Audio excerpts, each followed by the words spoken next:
But that's not my guiding moral principle, and the ethical implications of that moral principle and the questions that arise about who would get to decide who lives and who dies are pretty disturbing.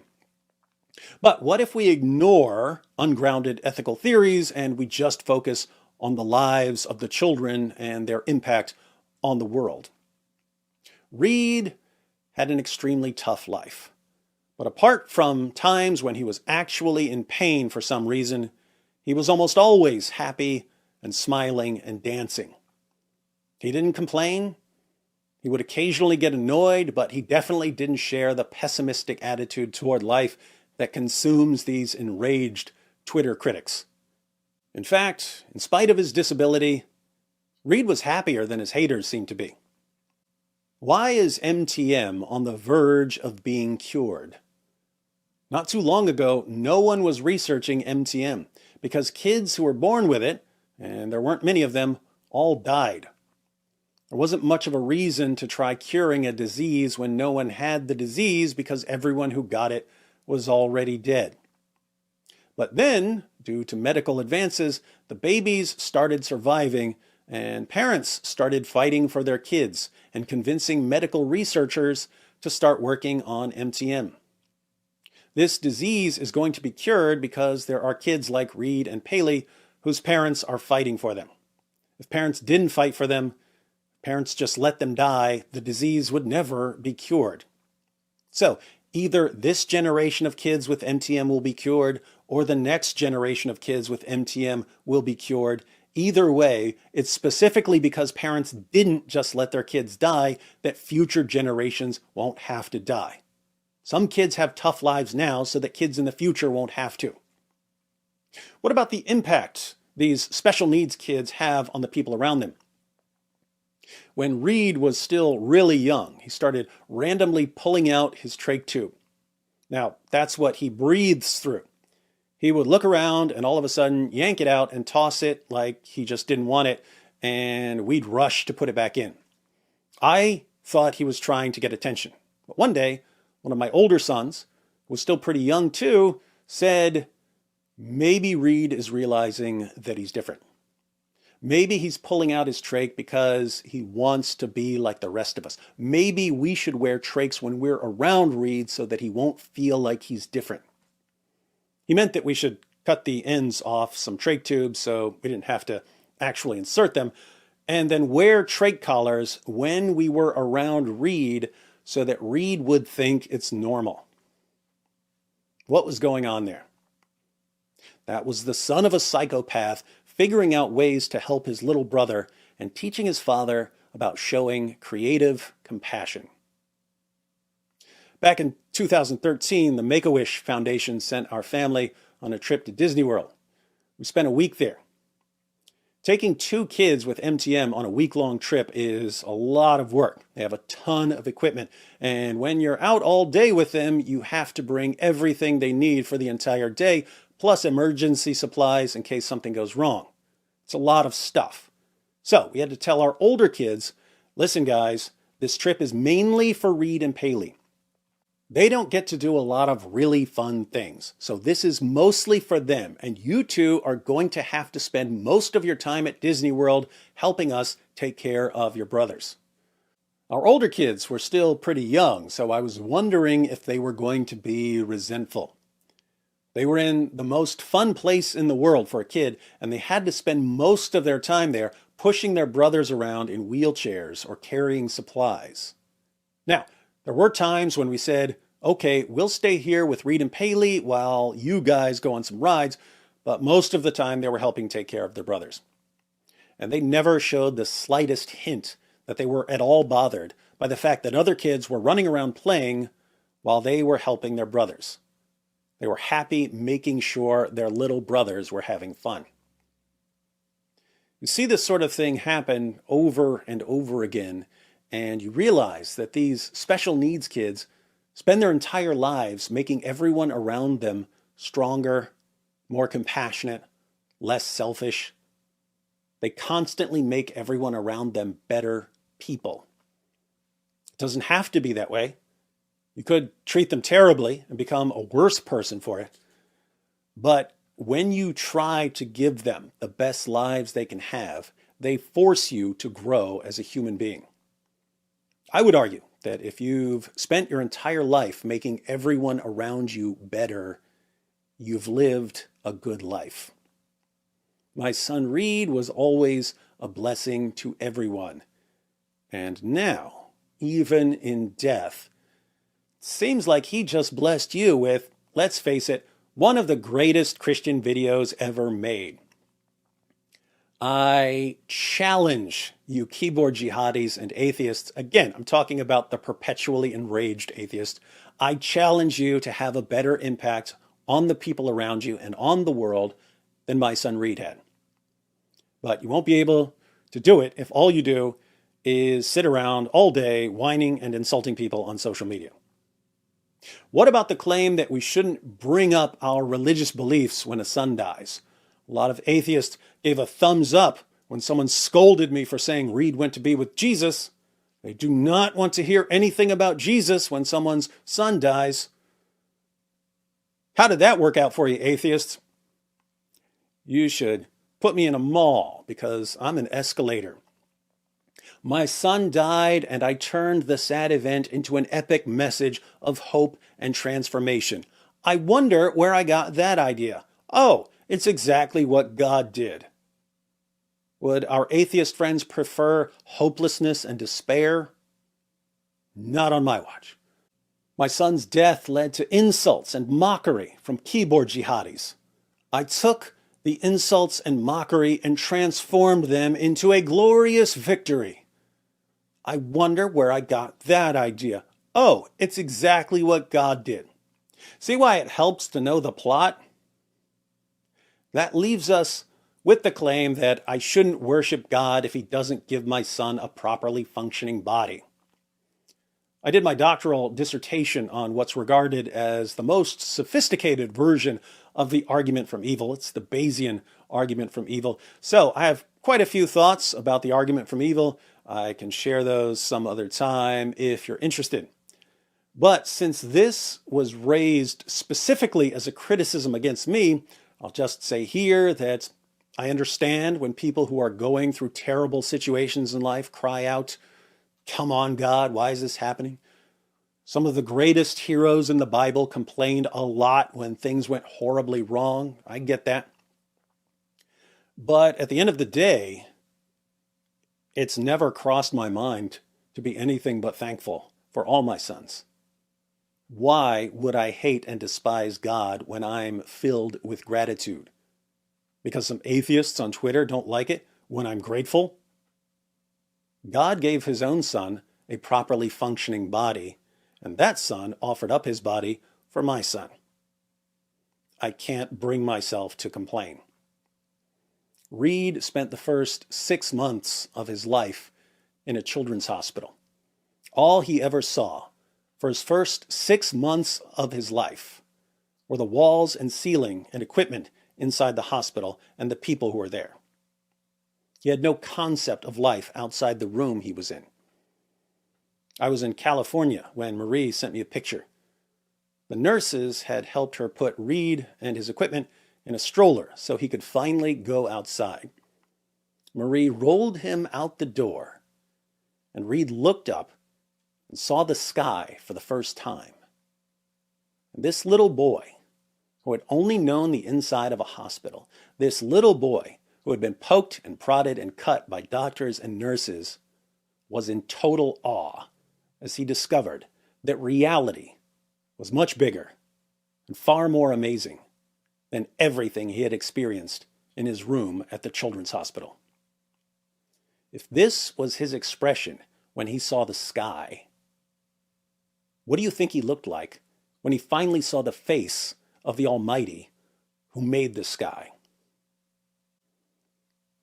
What are you going to look like when you see him? Now you just saw the relevant part of what I'm talking about.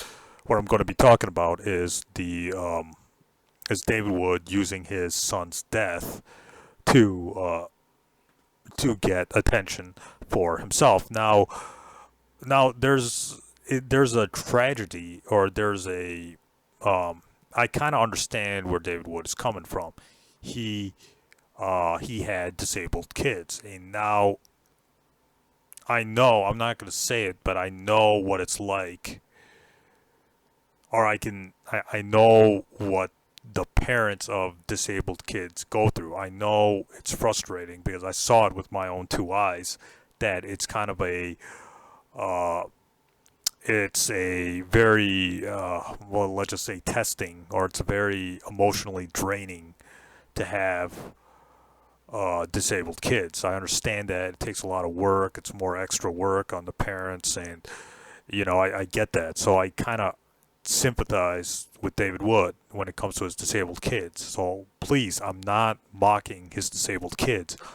All I'm questioning is, why is he bringing up his kid and using religion to justify bringing up his his son's death? Now, the problem with David Wood's analysis, and again, I understand he has disabled kids. I get it. He's been saying that for the past, I don't know, 10 years. I have disabled kids. Give me money. I have disabled kids. Give me money to help them. Yada, yada, yada. He's been saying that for years. So we all know he has disabled kids. The question really arises, why is he using his kid's death to promote his religious beliefs? Because it doesn't make any sense. Reed, and I hate to say this, but it's true, Reed didn't do anything for anybody. He was just a disabled kid who couldn't do anything for anybody because he was disabled, right? So I'm not, I understand that. The issue here is that when David Wood compares this with John chapter 3 verse 16, John chapter 3 verse 16 is, "For God so loved the world, he gave his only begotten son, and whosoever shall believe in him shall have eternal life." The thing is, Jesus actually did things for other people. So Jesus actually did something grand for other people, according to the Gospels. Reed didn't do anything for anybody. He was just a kid, disabled kid in a wheelchair. So how does Reed's death, or David Wood's son's death, how is that similar to the alleged sacrifice of Jesus in the Gospel of John chapter 3 verse 16 and in the New Testament? Jesus did things for other people. Reed didn't do anything for anybody. He couldn't, right? And I'm not holding that against him. He couldn't. He was disabled, right? So did David Wood sacrifice his kid? No. Did David Wood exploit his kid or his disabled kids for money and for helping his kid or getting, equipment for his kids? Yes, he did that, right? So Reed didn't help people. In fact, Reed was costing people because David Wood was always asking for donations using his disabled kid. Give me money for my disabled kid, yada, yada, yada, yada. So, so this is a wildly inappropriate comparison because the sacrifice of Jesus was for other people. Reed's death, or Reed didn't do anything for anybody. He couldn't. His father David Wood was exploiting his disabilities for a van, I believe, a few years ago, some medical equipment a few years ago for his kid, and there was something else. He was a trip, right? That's right. He was planning a trip with his kids and his wife, so he used Reed's disability for a GoFundMe campaign. So look at this, right? Like, the unfortunate part is that his kid died. That we should try not to mock that, because that is a tragic event in David Wood's life. But when he tries to compare his kid's death to the alleged sacrifice of Jesus, this is where I have a problem, because they're not the same. Jesus did things for other people, right? God giving the world Jesus, and Jesus doing other things for other people, it makes his sacrifice more grand, if the Christian version of the story is to be believed. I don't believe in the Christian version, but that's the Christian version of the story. Jesus did other things for other people. That's what made his sacrifice so grand, so magnificent. Reed didn't do anything for anybody because he couldn't, right? Like, I did more things for other people. I sacrificed more for other people, and I got no reward for it, right? You don't you don't sacrifice and ask for a reward. That's not how it works, right? Just because you do good things, and I know this from experience. Just because you do good things, that doesn't mean good things are going to happen back to you. I've done good things, and good things didn't happen back to me, and that's not the point. The point is, like, Reed didn't do anything for anybody. Like, he couldn't. So his death is completely different from Jesus' alleged death or Jesus' alleged sacrifice. So this is the problem I'm having here. So that's kind of the issue here. The issue here is that Reed's death did not do anything for anybody. It just, they was using it for attention. That's basically what it is. Let's be honest here. That's why else is he promoting his son's death, right? To promote Christianity, maybe. I don't know, but it seems like an attention ploy. Because if I were David Wood, I wouldn't even bring this up. I wouldn't bring up my son's death or whatever. I'm not married. I don't have kids personally. But if I was married and if I had kids and my kid died, I'm not putting it on YouTube, right? I'm not putting it on social media. But David Wood does that. He always does that. He always brings up his disabled kids. He brings it up. He puts it on social media and YouTube, etc., etc. In this case, it's inappropriate. The whole point of this video is I'm trying to say is that it's inappropriate to compare his son's death with the alleged sacrificial death of Jesus. Notice what I said, alleged sacrificial death, because it's not true. But anyways, let's just grant that for now. John chapter 3 verse 16 is true. Let's just grant it for the sake of argument. Let's take our Muslim glasses off and just grant that, right? The sacrifice of Jesus was grand because Jesus did other things for other people, despite people not being able to do anything for Jesus. Reed's death, or Reed's life, Reed did nothing for anybody. He couldn't do anything for anybody because he was in a wheelchair, disabled, right? So the context is different. These two men are different. Reed is different from Jesus, and Jesus is different from Reed, in that one did something for other people without other people doing something back for him, and Reed did nothing for anybody. So, these two things have to be, or these two situations have to be weighed here, and the comparison between the two is inappropriate in this context. But I just want to say that David Wood's kid, or his disabled kid, did not bring the world joy, etc. David Wood would always use his kid to get donations for trips and vans and other things. He would always use his kid for donation.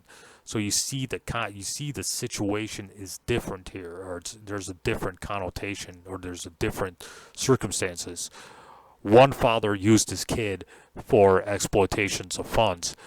Another father, if we were to believe the Christian story, used his son, Jesus, for the good of people. So these two things are very, very different from one another. So it just annoys me that David Wood is using his son's death for some kind of religious or some kind of personal exploitation or personal attention seeking. He should stop doing this. So again, I'm not mocking his son's death. I get it. It's kind of a painful time when parents lose their children. I get that. I sympathize with that.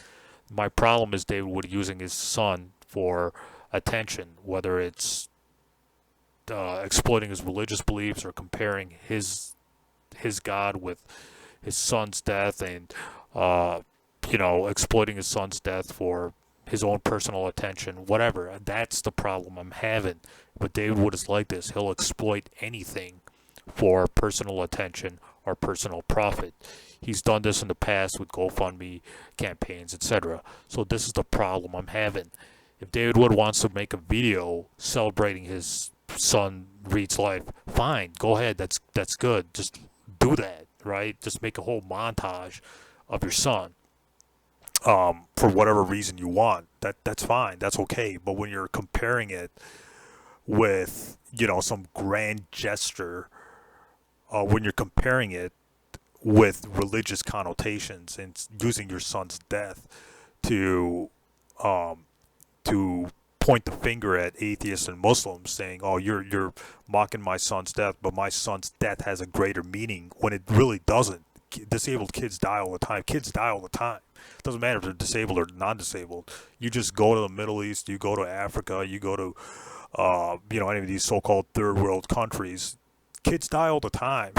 You don't see parents making huge YouTube videos about it. I mean, bad things happen everywhere. It doesn't matter where you are. It doesn't matter what circumstance you are, whether you're disabled, abled. Bad things just happen. Bad things happen to me. Bad things happen to you. Bad things happen to people. But not everybody wants to make some kind of big attention-seeking ploy out of it. So this is the problem I'm having with David Wood, etc., etc. Facebook is the place to do that stuff, not YouTube, or not GoFundMe. But I knew this was going to happen. I knew when David Wood's son died, I knew he was going to exploit it. I just didn't know when. And now, a few months after his son's death, I think this is 4 months, 5 months later, something like that, if I'm remembering correctly. David Wood is exploiting his son's death. I knew it was going to happen.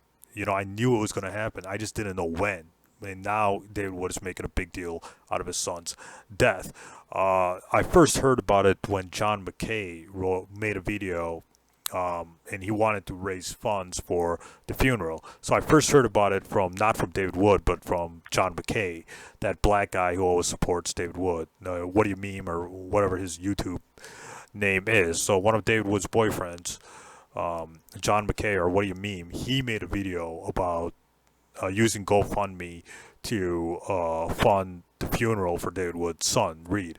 So that's when I first heard about it. But David Wood didn't talk about it, and I was like, "Good job, David. You're not exploiting your disabled. For once, you're not exploiting your disabled kids for funds and attention." So I gave him a thumbs up for that, for at least not talking about his son's death or not making a big deal out of it. It's because on YouTube, Twitter, he wasn't saying anything. Now, months later, he's making a big deal out of it when his son's death is, months later, 5 months later. It's yesterday's news. It's not today's news. But this is how David Wood operates. He does these things to get attention. He does these things for attention-seeking purposes. We all know David Wood's an attention whore. We don't have to we don't have to beat around the bush. Like, we all know it. We know David Wood is an attention whore.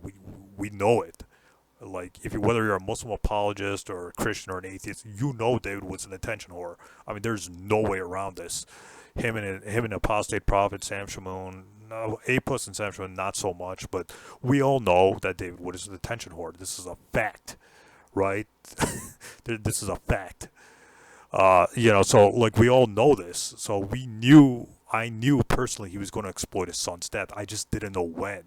Now he's starting to exploit it for religious and personal attention-seeking reasons. So this is just my 2 cents on his son's death. It's a tragic event, yes, but he needs to stop making a big deal out of it, or he needs to stop, trying to exploit his religious beliefs, connecting it with his son's death, because they're two very different things, right? Like, I have more claim to say that I've done more things for other people without, I have the right to say I'm more like Jesus because I've done other things for other people, and, I've done good for other people, and people haven't done good for me, right? So, like, when I help people, but I don't always get help back. So I have bigger claim to that John 3:16 connotation than David Wood's son has. But again, David Wood's son couldn't do anything for anybody. He was disabled and in a wheelchair, so he couldn't do anything for anybody. So the context is completely different. Jesus did things for other people. David Wood's son didn't because he couldn't. And I'm not holding that against him. So, David Wood needs to stop exploiting his disabled kids for financial reasons or attention-seeking reasons or religious connotation. He needs to stop doing that because it just makes him look stupid and desperate for attention. Bad things happen to a lot of people. A lot of parents have kids who are either problematic, have mental health problems or physical problems or disabled problems or whatever. Like parents, like kids all around the world die, and there are bad things that happen to kids all around the world, not just in America, but all around the world. And 99%, or I'm sorry, 98% of the time, you don't hear parents talking about it or making some kind of big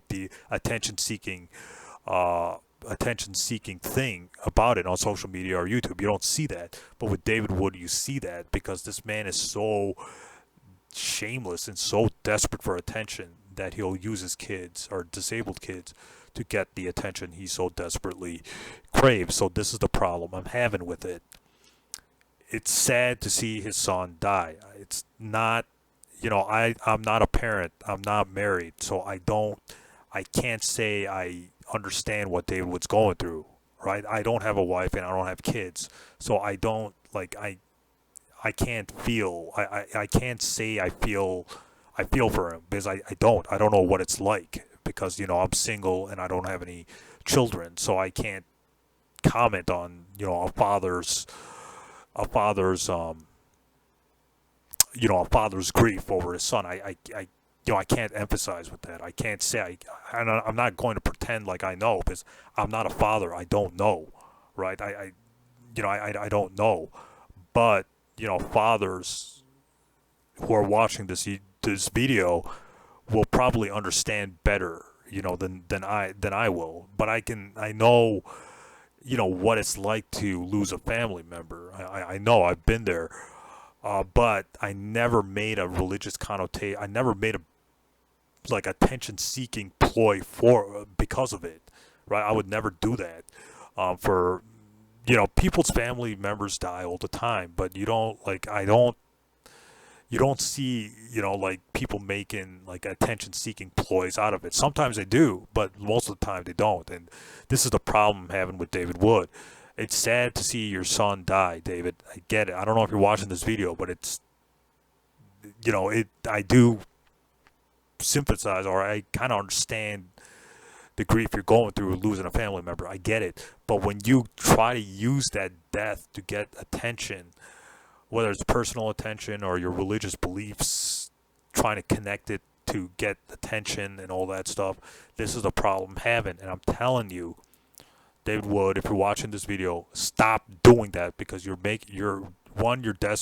looking more and more desperate for attention, and two, we're not falling for this nonsense. Because you're not the only father who has gone through that. There are many parents who have lost kids and who have lost kids and have financial problems with kids, and they're not as shameless as you, asking for donations or asking for attention or trying to use your son's death to hate monger, or use their kid's death to hate monger against religious groups like atheists or Muslims or whatever. Like, no parent is that stupid or that shameless to do that. Now, if you're a Muslim or if you're an atheist and you're mocking his son's death, stop it, because that's not right. But if you're going to call out David Wood, call him out for using his son's death for attention-seeking purposes. That's the better way to make him reflect or make him stop doing what we all know he's doing, which is attention whoring or attention seeking. So do that. So if you're a Muslim or you're an atheist, stop mocking his son's death. Instead, try to get him to reflect on that he's not the only one who has these issues, and two, he should do private prayer and private reflection instead of shotgunning this on the internet and trying to make his son's death a hate-mongering, attention-seeking ploy for his own personal reasons. He needs to stop doing that. So if David Wood wants to make a video celebrating his son's life, go ahead and do it. That I agree with. But when you're trying to use your son's death to point the finger at atheists and Muslims and try to get attention for yourself, this is the problem I'm having. And David Wood needs to stop doing that, because we all know what he's after. And he needs to stop. Using his son's death to get the thing he so desperately craves: attention and sympathy, and attention and negative hate mongering. Stay tuned. More videos coming up